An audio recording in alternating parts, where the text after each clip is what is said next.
Assalamualaikum warahmatullahi wabarakatuh.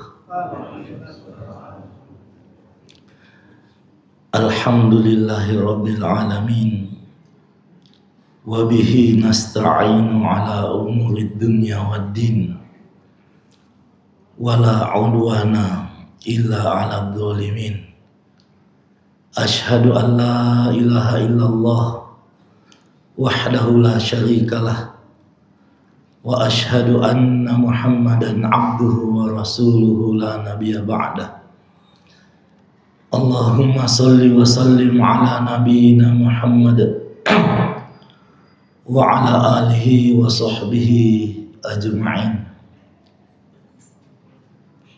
Ya Allah ya Rahman, jadikanlah Ramadan kali ini merupakan Ramadan yang terbaik dan terindah bagi kami semua. Ampuni dan rahmati kami semua ya Allah. Ampuni dan rahmati kedua orang tua kami, baik yang masih hidup maupun yang telah mendahului kami. Dan masukkanlah kami ke dalam syurga-Mu yang paling tinggi. Dan masukkanlah ya Allah ke dalam rencana-Mu harapan-harapan kami yang Engkau ridhoi, baik tentang dunia maupun tentang akhirat. Amin ya rabbal alamin. Kaum muslimin dan muslimah yang dimuliakan Allah Subhanahu wa taala. Ada kisah viral beberapa tahun yang lalu yang terjadi di Libya. Ingin berangkat haji, namanya Amir Haddad Qaddafi.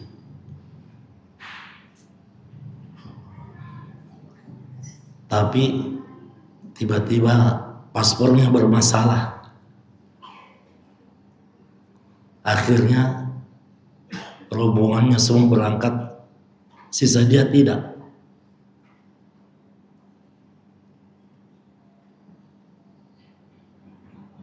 Pas pesawat terbang, tiba-tiba ada kerusakan. Kembali lagi ke bandara. Setelah diperbaiki, ini orang masih bermasalah, masih diperbaiki apanya, kurang tahu juga. Terbang lagi untuk kedua kalinya. Ada lagi rusak, kembali lagi. Setelah diketahui bahwa ada seorang yang bagus ibadahnya, yang bernama Amir Haddad Qaddafi tadi itu, sudah lama mempersiapkan diri untuk pergi haji. Pilotnya juga tahu, rame-rame orang urus supaya bagaimana dia berangkat. Akhirnya atas izin Allah Subhanahu wa taala berangkatlah ini, dan akhirnya mulus sampai di Mekah. Ada juga kisah viral, ini perempuan di negara lain mau naik umrah, rombongan juga. Kemudian entah apa yang dia urus, dia terlambat sampai di bandara. Akhirnya dia ketinggalan pesawat. Dia di bandara, perempuan tua ini menangis sejadi-jadinya. Karena mulai dari doa, persiapan, dia siapkan semua. Itu pesawat di udara, ada lagi kerusakan. Kembali. Setelah dicek, ternyata tidak ada yang rusak. Akhirnya perempuan ini yang tadi merasa dirinya ketinggalan, tidak bisa mengerjakan apa yang diinginkan, berangkat bersama rombongannya.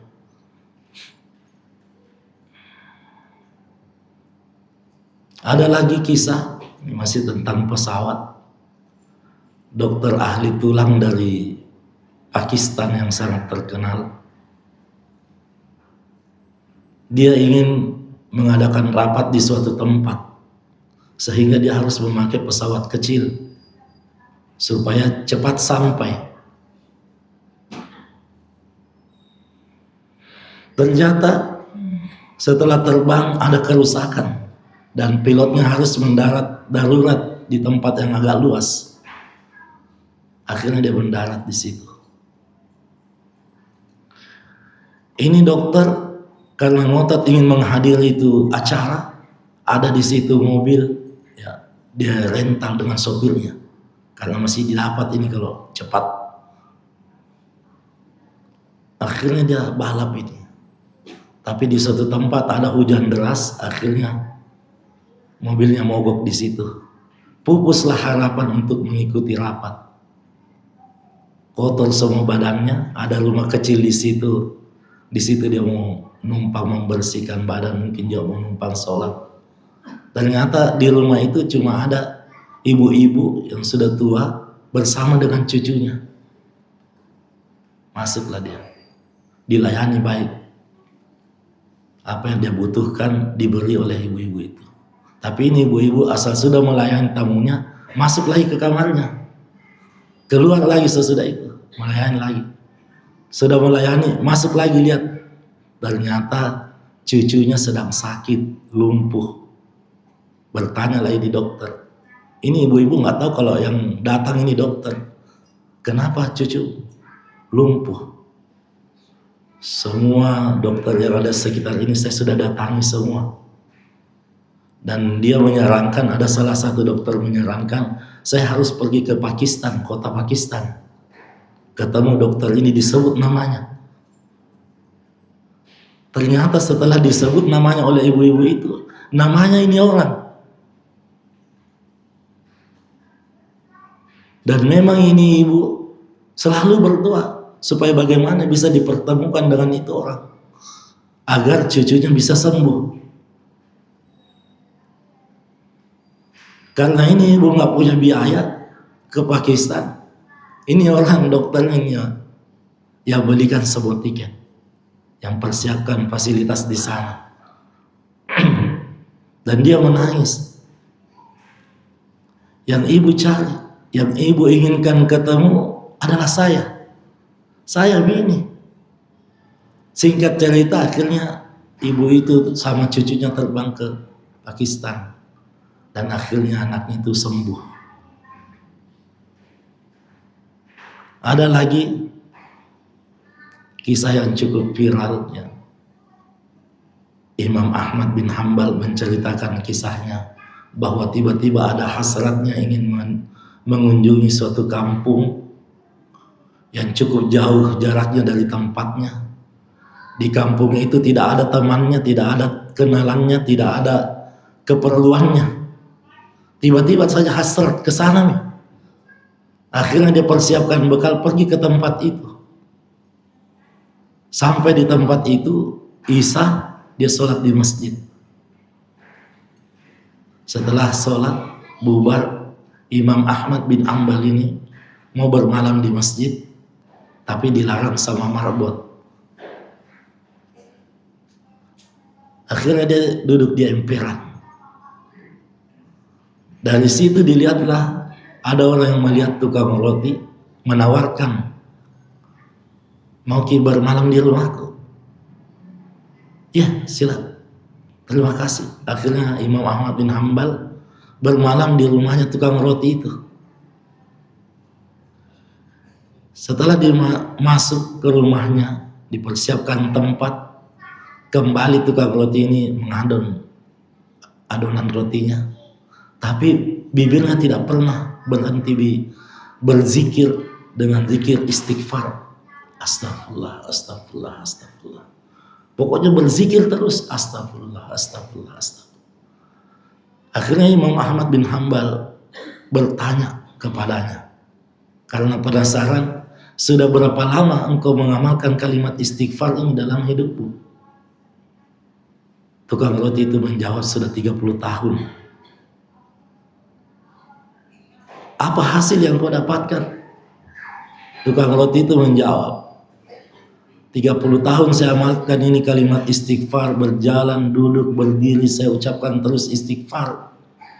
Saya dapatkan semua doa saya diwujudkan oleh Allah Subhanahu wa taala, dikabulkan oleh Allah Subhanahu wa taala. Sisa satu doa yang belum dikabulkan. Bertanya Imam Ahmad bin Hanbal, apa itu yang belum dikabulkan oleh Allah Subhanahu wa taala? Tukang roti itu menjawab, saya selalu memohon kepada Allah Subhanahu wa taala agar dipertemukan langsung dengan Imam Ahmad bin Hanbal. Setelah mendengarkan keterangan dari tukang roti ini, Imam Ahmad bin Hanbal langsung bercucuran air matanya.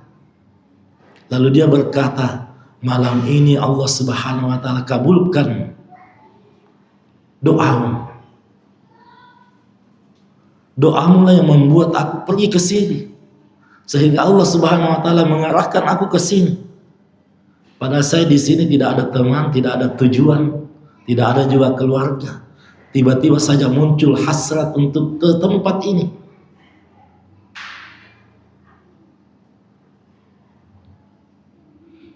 Apa yang bisa kita petik dari 4 kisah ini? Bahwa ada kekuasaan yang tak terbatas yang mengatur segalanya. Maunya yang jadi, maunya yang pasti jadi, kemauannya pasti terwujud, yaitu Allah Subhanahu wa taala. Dari 4 kisah ini juga kita bisa memetik pelajaran bahwa orang beriman itu memiliki senjata yang sangat ampuh, yaitu doa. Rasulullah sallallahu alaihi wasallam bersabda, ad-du'a silahul mu'min. Doa itu senjatanya orang-orang beriman.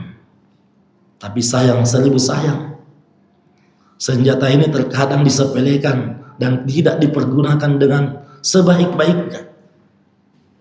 Padahal andai kita pergunakan ini doa dengan sebaik-baiknya, senjata yang sebaik-baiknya yang Allah berikan, dan gak tanggung-tanggung semua diberikan.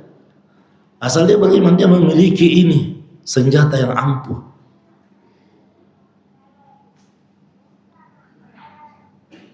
Kedahsyatan yang luar biasa. Kecepatannya ini doa melebihi cahaya. Karena ketika kita ungkapkan, tembus ke langit yang ke-7. Sementara kecepatan cahaya 1 detik itu kurang lebih 300.000 km per detik. Kemudian pelajaran yang kedua yang bisa kita petik dari 4 kisah tadi adalah bahwa keputusan Allah Subhanahu wa taala bisa dirubah dengan doa. Rasulullah sallallahu alaihi wasallam bersabda, la yuraddul qada illa du'a. Tidak ada yang bisa merubah keputusan Allah kecuali doa. Allah sudah putuskan, dengan doa keputusan Allah bisa berubah. Dan ini tidak mengurangi kekuasaan Allah Subhanahu wa taala. Karena ketika dia berbuat seperti itu, perbuatannya sendiri. Karena kita tahu bahwa Rasulullah sallallahu alaihi wasallam tidak pernah mengatakan sesuatu kecuali sesuai wahyu yang diwahyukan kepadanya.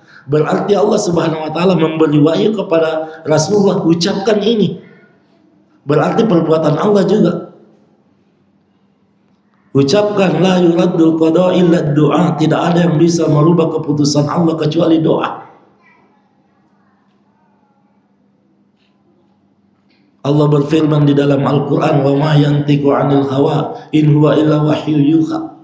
Tidak ada yang diucapkan oleh Rasul kecuali sesuai wahyu yang diwahyukan kepadanya.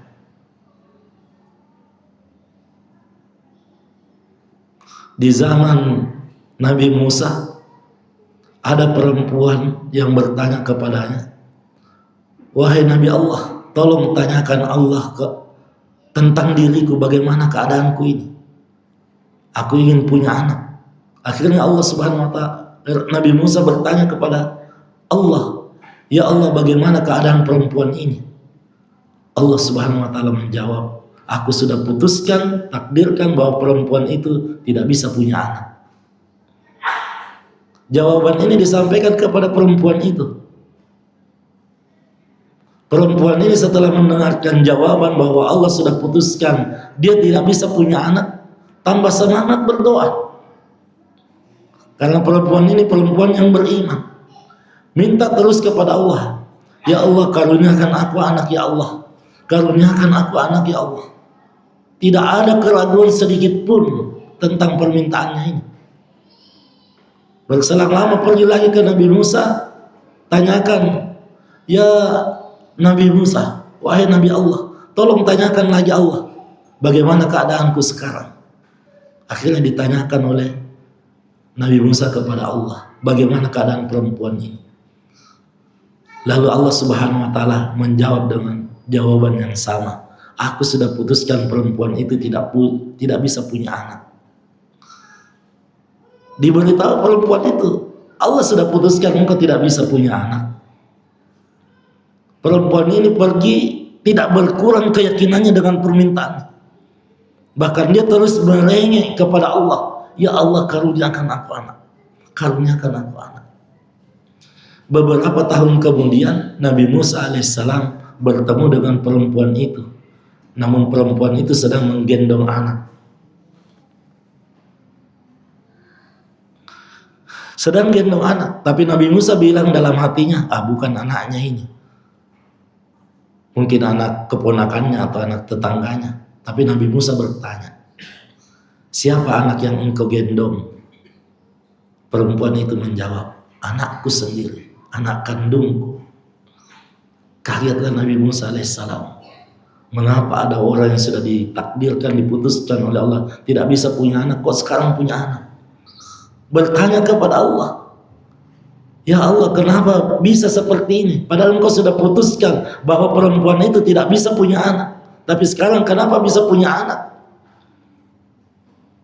Apa jawab Allah Subhanahu wa taala? Karena keyakinan doanya, tidak ada keraguan sedikit pun di hatinya bahwa pasti saya kabulkan apa yang dia inginkan. Dan memang itu janji. Ud'uni astajib lakum. Mintalah kepadaku, aku pasti akan kabulkan. Wa idza sa'alaka 'ibadi anni fa inni qaribun ujibu da'watad da'i idza da'an. Kalau ada seorang bertanya kepadamu Muhammad tentang diriku, jawab, aku ini sangat dekat kepada hamba. Aku jawab, aku kabulkan ketika hamba meminta kepadaku. Terakhir, pelajaran apa yang bisa kita petik dari 4 kisah tadi? Jangan berputus asa dari rahmat Allah. Ketika kelihatan semua pintu tertutup, tidak mungkin apa yang kita inginkan ini wujudkan, masih ada pintu yang tidak bisa tertutup untuk selama-lamanya, yaitu pintunya Allah Subhanahu wa taala. Mungkin jin dan manusia berkata mustahil, tetapi Allah Subhanahu wa taala tidak ada kata mustahil baginya. Pesawat bisa diatur bagaimana demi untuk mengatur bertemu itu dokter dengan pasien yang lumpuh, yang sama sekali dia tidak pernah kenal, dia tidak pernah bayangkan. Ibu-ibu tadi yang mau pergi umroh, dia sudah ketinggalan pesawat, Allah atur bagaimana supaya dia berangkat, karena mungkin doanya yang tidak ada keraguan lagi. Laki-laki dari Libya tadi, Amir Haddad Al-Qaddafi, bahkan 2 kali pesawatnya terbang. Akhirnya dia ketiga kalinya ikut bersama rombongan. Innama amruhu idza arada syai'an ayyaqula lahu kun fayakun. Kalau Allah Subhanahu wa taala menghendaki sesuatu, tidak ada lagi kata sulit. Allah cuma mengatakan kun, jadilah, fayakun, maka proses itu pasti terjadi, cepat atau lambat. Kaum muslimin dan muslimah yang mudah-mudahan dirahmati oleh Allah Subhanahu wa taala. Kita sekarang sudah berada di malam ke-8 bulan Ramadan. Mudah-mudahan kita pergunakan sebaik-baiknya, khususnya doa. Jangan anggap sepele. Waktu-waktu mustajab, ketika menjelang buka, angkat tangan, minta apa yang diinginkan. Bahkan walaupun sekali lagi permintaan kita kelihatan mustahil, tidak ada yang mustahil di hadapan Allah Subhanahu wa taala. Mereka dan jangan pernah ragu terhadap apa yang kita minta. Karena Allah Subhanahu wa taala Maha Kuasa, memiliki segala sesuatu. Alam semesta berada dalam genggamannya. Saya kira demikian. Mudah-mudahan kita semua diberi kesehatan oleh Allah Subhanahu wa taala dan dikaruniakan Ramadan yang terbaik dan terindah kali ini. Hadanallahu wa iyyakum ajma'in. Wassalamualaikum warahmatullahi wabarakatuh.